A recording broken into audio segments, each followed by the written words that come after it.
Welcome to Managing Users in a Windows 2003 Server Environment. During this brief video tutorial, I'll be showing you how to manage users in Windows Server 2003 using Active Directory's Users and Computers MMC plugin. We'll be accessing the plugin from the start, so simply click on our Start menu. From there, we'll either access it via Administrative Tools and Active Directory Users and Computers, or if you don't have administrative tools, simply select your control panel, select Administrative Tools, and Active Directory Users and Computers. From there, it will open up your Active Directory Users and Computers MMC plugin. We'll then simply select the user to which you wish to manage. So we're going to manage our new user 2. We'll select that user to Actions and Properties. That pulls up the New User 2 Properties dialog box. Now from this dialog box, we can configure all of the pertinent information that pertains to the user. Under the General tab, we can input the new user's name. We have our first name, last name, our first name initial, last name, the name displayed, a brief description such as the department, so we'll say this user is in the sales department, and the office we'll say is New York. If this user had wanted to list a telephone number, specific email, or web pages, them could be listed as well. The next tab is common information as far as the address, city, state, zip code, region. Next tab is their account information. This is similar to the screen that was shown when the account was created. It lists the user login name, the domain, the login hours. If we want to set log on hours, we simply select that, and from this dialog we can set the time frame that a user can log on. Or we can simply deny log on by removing all hours. In general, we leave it open, but we'll go ahead just for safety's sake and we'll deny log on Sundays. We'll deny log on Saturdays, and we will deny log on from Monday through Friday from 6 a.m. to 6 p.m.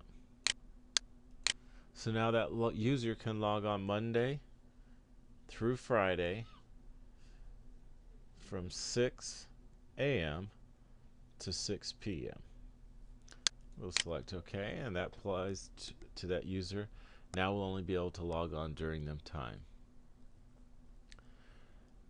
If the user has locked their account by inputting too many bad passwords, you can unlock the user's account by selecting this box. It will only be able to be selected if the account is locked, and then you would just apply that and would unlock the account.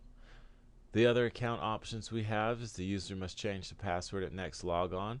This user has not logged in since the account was created, so this option is still checked. We can prevent the user from changing the password. We can set the password to never expire. We can store passwords using reversible encryption. We can disable the account. We can set smart card for login. We can set this account for and trust it for delegation. We can set the Kerberos pre-authentication, an encryption type, and sensitivity. From this general window, most of the options you will use are these top 4. The options beneath are probably never used, at least in my environments. The next option we have is our profile. This is if you want to set a roaming profile or a profile off of the machine, or apply any specific login scripts.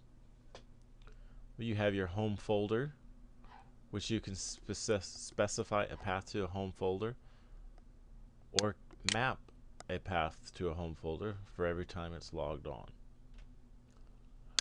Telephones are the next tab, where we can set all of our telephone numbers that pertain to that person. As you can see, home, pager, mobile, and etc. Next tab we have is organization. Basically, this is more detailed information about the individual, their title, department, company, any information like that.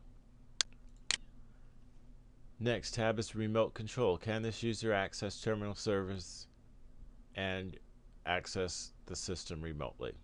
This is where the permissions are set. The next tab for that is where you would list any terminal services profile. Excuse me. Our next tab is a path, which would set the partition, which we generally don't use. Our last set of tabs are members of. Within this tab, you will join the member to specific groups, or you'll specify groups that you want this user to be a member of, which we will cover in managing groups for users. The next option is dial in, which will allow a remote access permission to dial in or for a VPN connection. Have an environment tab, which you can specify programs that start at logon or specific devices to connect. And we have our sessions.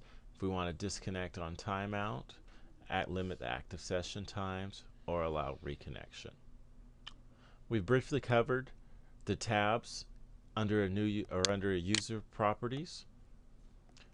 If you watch the videos to the left that pertain specifically to the tabs, I will go in deeper.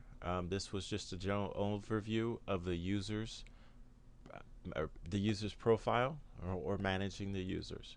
If you have any questions or comments, please feel free to post them in the forum listed below.